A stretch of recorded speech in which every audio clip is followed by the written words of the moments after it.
ٹھیک ہے. انڈیا نے اپنی کوششیں کی ہے, انڈیا اپنی محنت کر رہا ہے, ان کو ہر چیز کا, ان کی گورنمنٹ اچھی جا رہی ہے, ان کے اکانومی بہت اچھی جا رہی ہے, وہ ہم سے کافی آگے ہے اس میں. آپ کے ٹیکسٹائل, آپ کا چاول سب سے بہترین ہے, آپ کے ذریعے آپ کو پانی نہیں ہے, آپ کا وہ جو چاول کا انڈسٹری جو آپ کی چل رہی ہے, ایکسپورٹ ہو رہی تھی, وہ بھی بڑی کافی آتے ہیں, انڈیا نے اپنے کور کر لی ہے.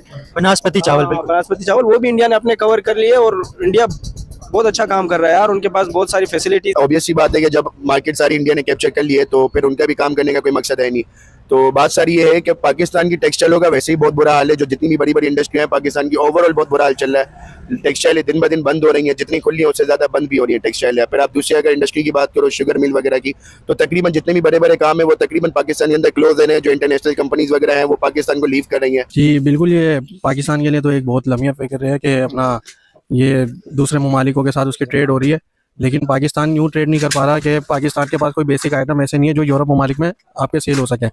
ٹھیک ہے, انڈیا میں ٹورزم زیادہ ہے, پاکستان میں ٹورزم بالکل نہ ہونے کے برابر ہے.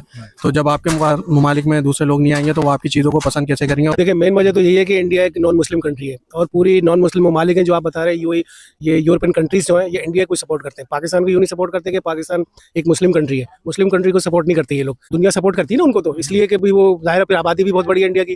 مین ریزن یہ بھی ہے کیونکہ یہاں اگر 5 روپے لگاتے ہیں تو وہاں 5,000 روپے لگاتے ہیں. یہ مین وجہ ہے اس کی, اور کوئی وجہ نہیں ہے. میں سمجھتا ہوں صرف یہی وجہ ہے کہ انڈیا میں ساری سہولتیں ہیں being a non Muslim country. Pakistan میں یہ چیز نہیں ہو سکتی ہے. ختم, bye bye, tata, goodbye, گیا.